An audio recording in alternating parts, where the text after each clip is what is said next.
श्री शिवाय नमस्तुभ्यम। दोस्तों, आप सभी लोग जानते हैं कि 25 मई से 9 तपा शुरू हो रहे हैं और ये 9 तपा चलने वाले हैं 3 जून 2024 तक। इन 9 तपा के दिनों में आप लोगों को 2 लोटा जल वाला उपाय प्रतिदिन जरूर करना चाहिए, क्योंकि दोस्तों आप सभी लोग जानते हैं कि 9 तपों में जो सूर्य होता है वह पृथ्वी के बहुत पास आ जाता है, जिसकी वजह से पृथ्वी का तापमान बढ़ जाता है और पृथ्वी पर सभी लोगों को बहुत ज्यादा गर्मी लगती है। इसी को नौतपा कहते हैं। नौतपा कहने का मतलब है कि इन दिनों में बहुत ज्यादा तापमान बढ़ जाता है और लोगों को बहुत ज्यादा गर्मी लगती है। अब जब हमको गर्मी लगती है तो सीधी सी बात है, भगवान शिव जी को भी गर्मी लगती होगी। तो इन 9 तपा के दिनों में आप लोगों को 2 लोटा जल वाला उपाय जरूर करना चाहिए, क्योंकि जब आप भगवान शिव जी को प्रसन्न कर लोगे तो अपने आप ही आपके जीवन से दुख और परेशानियां भी दूर हो जाएंगी, आपकी मनोकामना भी पूर्ण होंगी। दोस्तों, आप इस वीडियो को एकदम एकाग्रचित होकर देखिएगा। इस वीडियो को आप बिल्कुल भी स्किप ना करें। ऐसे में क्या पता जिस समय हम आपको कुछ इम्पोर्टेंट बात बताने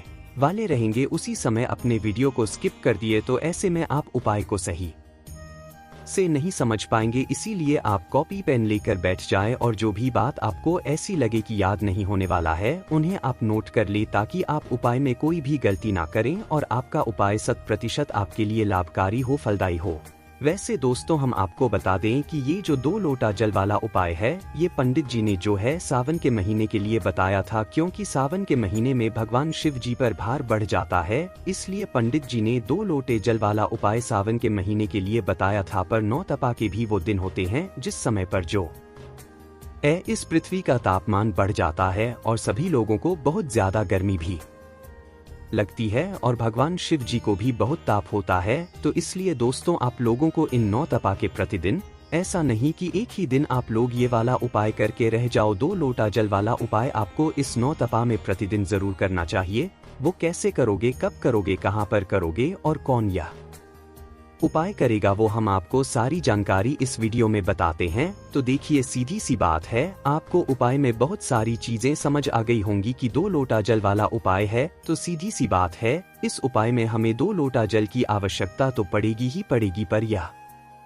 वाला उपाय करेगा कौन? तो देखो, इस उपाय को घर में से सिर्फ एक सदस्य भी करेगा तो भाई पूरे घर परिवार को इस उपाय को करने का फल मिलेगा। जरूरी नहीं है सभी लोग इस उपाय को करें, सभी लोग अलग अलग 1 लोटा जल लेकर जा सकते हैं, पर घर का विशेष रूप से कोई एक सदस्य 2 लोटा जल जरूर लेकर जाए। अब आप कहोगे कि भाई हमारे पास तो 2 लोटा है ही नहीं, हम कैसे लेकर जाएं? तो देखो, यहाँ पर भी टेंशन लेने वाली बात बिल्कुल भी नहीं है। अगर आप लोगों के पास 2 लोटा नहीं भी है तो आपके पास 1 लोटा तो होगा ही होगा, क्योंकि आप प्रतिदिन शिव जी के मंदिर जाते हो और 1 लोटा जल शिव जी पर चढ़ाते हो। तो भाई अपना 1 ही लोटा लेना और साथ में एक कोई दूसरा पात्र लेना। क्या लेना? एक कोई दूसरा पात्र लेना। जैसे 1 लोटा आपने ले लिया, 1 कटोरी ले लो, एक कोई छोटा सा पात्र ले लो। और दोस्तों, ये जो आप 2 लोटा जल लेकर जाओगे, इन्हें लेकर कैसे जाओगे ये भी एक बहुत बड़ा प्रश्न है। पर उससे पहले आप ये जान लेना कि आपको जो जल लेकर जाना है वो 2 पात्रों में ही लेकर जाना है, क्योंकि एक तो आपका लोटा हो जाएगा, 1 लोटा तो आपके पास जरूर होगा ही होगा। अगर आपके पास 2 लोटा है तो भाई दोनों लोटों के अंदर जल भर कर लेकर जाना। पर किसी के पास अगर 1 लोटा नहीं है तो भाई वो अपने 1 लोटे के अंदर तो जल डाले ही डाले, उसके साथ में जो एक और कोई सा भी पात्र ले ले, 1 बाल्टी ले ले या एक कोई सा भी पात्र ले जिसमें अच्छा खासा जल भर जाए। तो इस तरीके से 2 पात्रों के अंदर आपको जल यहाँ पर भरना है। 9 तपा के दिनों में प्रतिदिन आप लोगों को जो है ये जल शिव जी पर चढ़ाकर जरूर आना है। चढ़ाने का भी एक नियम है जो कि हम आपको बताते हैं, इसलिए आप सिर्फ ये मत समझना कि हमने 2 लोटा जल भरा और शिवजी पर जाकर चढ़ा दिया। आपको 2 लोटा जल भी कुछ नियम से चढ़ाना है। तो 2 पात्रों में आपने जल भरा। अब ये जो 2 पात्रों का जल है इसको आप घर से कैसे लेकर निकलोगे? तो देखो, यहाँ पर सबसे पहले हम बता दें, ये जो 2 लोटा जल आप लोग लोगे ये सीधी सी बात है, आप अपने घर के परिंदे से लोगे। परिंदे से नहीं ले रहे हो तो शुद्ध जल जहाँ से भी आप लोग ले रहे हो वहाँ से ले लेना, पर कोशिश करना कि आप अपने घर से ही वो जल लेकर जाओ। और परिंदे से लोगे तो ज्यादा अच्छा है। जहाँ से आप पीने का पानी लेते हो तो आपको क्या करना है, अपने 2 पात्रों के अंदर जल भर कर रख लेना है। चाहे 1 लोटा हो, 1 कटोरी हो, चाहे दोनों लोटे हो, उसमें कोई भी दिक्कत वाली बात नहीं है। अब 2 पात्र हमारे पास हैं, तो क्या हम इन दोनों पात्रों को अलग अलग हाथों में पकड़ कर लेकर जाएंगे या हमारे साथ कोई जा रहा है तो एक लोटा हम पकड़ लेंगे, एक लोटा एक पात्र उसको पकड़ा देंगे? नहीं, ऐसा नहीं करना है भाई। घर में से अगर कोई एक सदस्य इस 2 लोटे जल वाले उपाय को कर रहा है तो भाई वो व्यक्ति क्या करेगा, यह बात ध्यान से सुन लो। क्योंकि देखो, 2 लोटा जल वाला उपाय जब आप कर रहे हो तो भाई यह 2 लोटा जल या 2 पात्रों का जल आपको अकेले को अपने साथ में लेकर जाना है। अब आप कहोगे हम एक एक हाथ में पकड़ लेंगे, लेकर चले जाएंगे, तो एक एक हाथ में पकड़कर नहीं लेकर जाना है। क्या करना है कि अपने एक ही हाथ में इन दोनों पात्रों को रखना है। अब आप कहोगे कि ये कैसे हो सकता है, तो देखो ये ऐसे हो सकता है।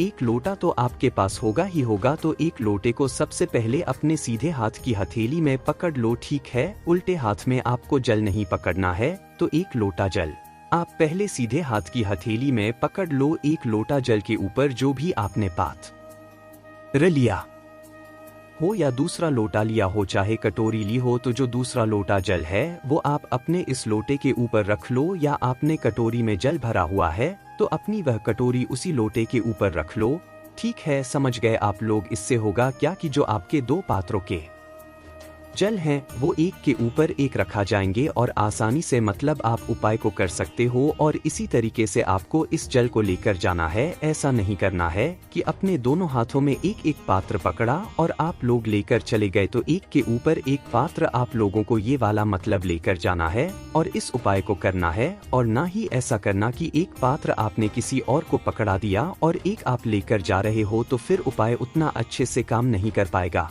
तो क्या करना है, आपको एक के ऊपर एक ही मतलब अपने पात्रों को रखना है। लोटा हो तो लोटा रखना है, कटोरी हो तो कटोरी रखना है, तो एक के ऊपर एक रखकर आपको अपने घर से सुबह सुबह निकलना है। शुद्धता का विशेष रूप से ध्यान रखिएगा, बस इस बात का विशेष रूप से आप लोग ध्यान रखना, ठीक है। तो जितना जल्दी सुबह हो सके आप लोग उपाय को करने की कोशिश करना। बाकी 10, 11, 12 बजे तक भी अगर उपाय करोगे तो भी कोई दिक्कत वाली बात नहीं है, क्योंकि गर्मी का समय है। गर्मी के समय मतलब अभी अगर देखा जाए तो 10, 11 बजे तक ही आधा दिन हो जाता है और धूप बहुत ज्यादा बढ़ जाती है, गर्मी बहुत ज्यादा बढ़ जाती है। और आप सभी लोग जानते ही हो कि शिव जी को ऊपर तो पहले से ही बहुत ताप रहता है, क्योंकि उन्होंने जहर का सेवन किया था। तो इसी वजह से दोस्तों आप 10, 11, 12 बजे तक भी उनके ऊपर जल चढ़ाने जाओगे ना तो भगवान शिव जी आपसे बहुत प्रसन्न होंगे, क्योंकि उस समय बहुत मतलब गर्मी बढ़ जाती है। और जब आप उस गर्मी में आप भगवान शिव जी पर जल चढ़ाओगे तो निश्चित सी बात है भगवान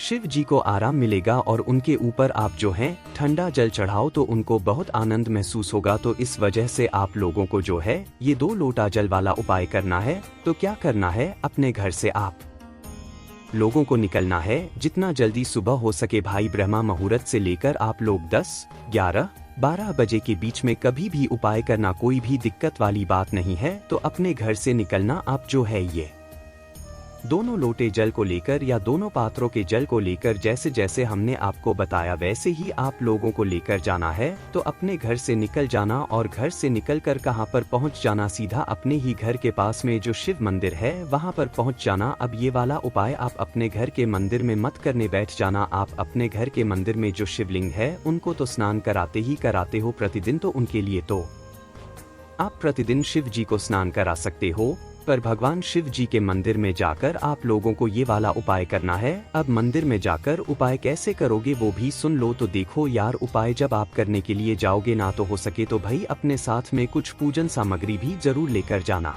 कम से कम एक बेलपत्र, एक शमी पत्र या अबीर गुलाल चंदन जो आपको मिल जाए है ना। हमारा कहने का मतलब है कि कोई एक चीज आप अपने साथ में पूजन के लिए जरूर लेकर जाना, चाहे फूल हो, चाहे सफेद फूल हो, चाहे गेंदा का फूल हो, चाहे गुलाब का फूल हो, चाहे कनेर का फूल हो। तो 9 तपा में आप कनेर का फूल भी लेकर जाओगे तो भगवान शिव जी बहुत प्रसन्न होंगे। तो कोई भी एक ऐसी सामग्री जो भगवान शिव जी पर चढ़ती हो वो अपने साथ में जरूर लेकर जाना जब आप इस उपाय को कर रहे हो। इसके अलावा और कुछ भी लेकर नहीं जाना है। और आपको क्या करना है, फिर इसके बाद में अपने ही घर के पास में जो शिव मंदिर है वहां लेकर पहुंच जाना है। नंगे पैर बिल्कुल भी नहीं जाना है आपको। चप्पल पहनकर ही जाना है, क्योंकि इस समय बाहर जो जमीन होती है वो बहुत तपती है। तो भाई आप चप्पल पहनकर जाएंगे तो ज्यादा अच्छा होगा। और चप्पलों को कभी भी मंदिर के एकदम बिल्कुल बाहर मत उतारा करो, मंदिर के जो साइड में जगह होती है ना वहाँ पर उतारा करो। और मंदिर का जो एक द्वार होता है उस द्वार के अंदर चप्पल पहनकर मत जाया करो। गुरुजी ने इस बात को भी कई कथाओं में बताया है। हमें पता नहीं है कि आपने सुना है या नहीं सुना है, पर हम आपको ये बात बता रहे हैं। तो मंदिर प्रांगण के अंदर आप अपनी चप्पल लेकर मत जाया करो। भले ही अंदर मतलब चप्पल रखने का स्थान बना है, पर जो नियम कहता है वो यही कहता है कि मंदिर प्रांगण के अंदर चप्पल पहनकर नहीं जानी चाहिए। और ना भगवान हमें सामने से दिख जाते हैं, क्योंकि जिस भी मंदिर में आप जाओगे आपको सामने भगवान दिख जाएंगे, तो उनके सामने भी कभी चप्पल नहीं उतारना चाहिए। तो आप भाई मंदिर के पास में कहीं साइड में जगह देखो, मतलब भगवान के सामने ना रहकर साइड में कहीं भी आप चप्पल उतारकर फिर मंदिर के अंदर प्रवेश कर जाओ। और चप्पल ऐसी जगह उतारना जहां आपकी चप्पल कोई इधर उधर ना करे, वरना ये अच्छा नहीं माना जाता है। तो आपको क्या करना है, सीधा भगवान के मंदिर के अंदर प्रवेश कर जाना है और शिव जी के मंदिर में पहुंच जाना है। शिव जी के मंदिर में पहुंचने के बाद शिवलिंग के पास में आप लोगों को आना है। भगवान के सबसे पहले दर्शन करना है, उनको कुछ समय तक निहारना है। और निहारने के बाद आपको फिर अपना ये 2 लोटा जल वाला उपाय शुरू कर देना है। अब 2 लोटा जल वाला उपाय अब आप कैसे करोगे, यह भी एक बहुत बड़ा प्रश्न है। क्या हमें एक लोटा जल करके चढ़ाना है, एक पात्र से हमें शिव जी पर जल चढ़ाना है? नहीं, ऐसे जल नहीं चढ़ाना है। आपको क्या करना है, आपके पास 2 पात्र हैं, चाहे आपने 1 बाल्टी ली हो, चाहे आपने 1 लोटा लिया हो, ठीक है, चाहे आपने दोनों ही लोटे लिए हो, कोई भी दिक्कत वाली बात नहीं है। तो करना क्या है, आपने जो सीधे हाथ के हथेली में सबसे नीचे जो पहला लोटा रखा हुआ है, जो भी पात्र रखा हुआ है, उस पात्र को तो आप सीधे हाथ के हथेली में रखे रहने देना, उसको बदलने की जरूरत नहीं है। पर जो आपने उस लोटे के ऊपर जो भी एक दूसरा पात्र रखा हुआ है, जिसके अंदर आप जल भर कर लेकर आए हुए हो, उस पात्र को आप लोग अपने उल्टे हाथ की हथेली में पकड़ लो। क्या कर लो, उल्टे हाथ की हथेली में उसको पकड़ लो। उल्टे हाथ की हथेली में पकड़ने के बाद क्या करना है, अब आपके दोनों हाथों में एक मतलब पात्र आ जाएगा जल का, जो आप अपने घर से लेकर आए हुए हो। तो करना क्या है दोस्तों, आपको अपने इन दोनों हाथों से शिव जी की शिवलिंग के ऊपर जल चढ़ाना है। कैसे चढ़ाओगे, पहले तो अपने दोनों हाथों को शिव जी की शिवलिंग के ऊपर कर लो, मतलब आमने सामने करना है। ऐसा ना हो कि एक ही साइड से आप दोनों हाथ कर लो, तो दोनों मतलब जो आपके हाथ हैं, एक इस साइड होगा तो एक उसके सामने वाली दिशा में हो जाएगा। मतलब आपके दोनों हाथ के जो लोटे हैं या जो दोनों जो पात्र है वह एक दूसरे के आमने सामने होना चाहिए। शिव जी की शिवलिंग के ऊपर है ना, इस बात का ध्यान रखना है। जैसे ही आमने सामने हो जाते हैं आपके दोनों पात्र, आपके हाथ भी आमने सामने हो जाते हैं शिवलिंग के ऊपर, तो फिर आपको अपना ये जो जल है दोनों पात्रों का ये चढ़ाना शुरू करना है शिवलिंग के ऊपर। और श्री शिवाय नमस्तुभ्यम आप मन ही मन स्मरण करते रहना, या मुख से भी बोल सकते हो। और मंत्र का जाप करते करते आप अपनी धारा को बनाना और इस धारा को फिर शिव जी की शिवलिंग के ऊपर चढ़ाना। और पूरे मन और भाव से आप इस जल को एक धारा से करके चढ़ाना। जल्दबाजी बिल्कुल मत करना। धारा बनाकर जब आप शिवलिंग पर जल चढ़ाते हो तो आपको ज्यादा फल मिलता है, ठीक है। तो धारा बनाकर शिव जी पर जल चढ़ाना। जैसे ही आप लोगों की ये धारा बनाकर पूरा आप शिव जी की शिवलिंग पर इन दोनों पात्रों का जल चढ़ा देते हो, एक साथ चढ़ाना है और एक साथ ही आपको चढ़ाना बंद करना है। इस बात का भी आप लोगों को ध्यान रखना है। तो आपको ऐसा नहीं करना है, पहले आपने एक पात्र का जल चढ़ा दिया फिर दूसरा चढ़ा दिया, दोनों ही पात्रों के जल एक साथ ही चढ़ेंगे। इस बात का भी आप लोग ध्यान रखना। और मन ही मन श्री शिवाय नमस्तुभ्यम के भी जाप आप लोग करते रहना। तो दोनों पात्रों का जल आप शिव जी पर जैसे ही चढ़ा दो, तो भाई आपके साथ में आप जो भी एक पूजन सामग्री लेकर आए हुए हो, फूल अबीर गुलाल जो भी लेकर आए हुए हो, वो शिव जी के शिवलिंग के ऊपर चढ़ा दो। और चढ़ाने के बाद भगवान शिव जी के शिवलिंग के सामने बैठ जाओ। अब दोस्तों यह उपाय भगवान शिव जी को प्रसन्न करने का है। इस उपाय में आप भगवान से अपनी कोई मनोकामना मत बोलना, कोई दुख और परेशानी मत बोलना। अपने आप ही आपकी मनोकामना पूर्ण होगी, अपने आप ही आपकी दुख और परेशानी दूर हो जाएगी। क्योंकि आप जब भगवान से मांगोगे तो भगवान आप उतना देंगे जितना आपने मांगा है, पर जब नहीं मांगोगे ना तो इतना कुछ देंगे जितने की आपने कभी कल्पना भी नहीं करी होगी। तो बस दोस्तों, यहाँ पर आपको 2 मिनट भगवान के सामने श्री शिवाय नमस्तुभ्यं का जाप करना है और जाप करने के बाद भगवान को धोख देकर भगवान से प्रार्थना और विनती करके वहाँ से उठकर सीधा अपने घर पर वापस आ जाना है। तो यहाँ पर इस 9 तपा में ये 2 लोटे जल वाला उपाय पूरा हो जाता है। दोस्तों, यह वाला उपाय आपको 25 मई से लेकर 3 जून तक प्रतिदिन करना है। ऐसा नहीं सिर्फ एक दिन आपने कर लिया, प्रतिदिन करोगे तो बहुत अच्छी बात है।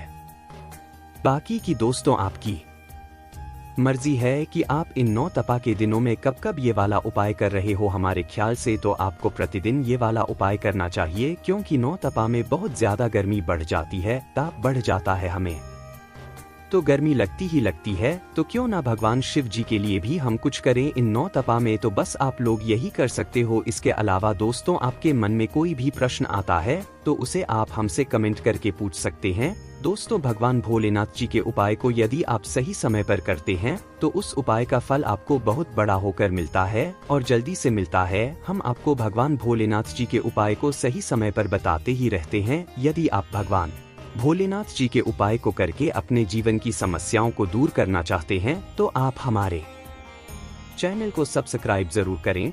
हर प्रकार की समस्याओं का समाधान आपको हमारे चैनल पर मिलता ही रहेगा। साथ ही यदि आपने भगवान भोलेनाथ जी की कोई भी उपाय को किए हैं और आपको लाभ मिला है तो कमेंट बॉक्स में उस उपाय का नाम आप जरूर लिखें, जिससे भगवान भोलेनाथ जी के सच्चे भक्त उन उपायों को करके अपने जीवन की समस्याओं को दूर कर सके। श्री शिवाय नमस्तुभ्यं। हर हर महादेव।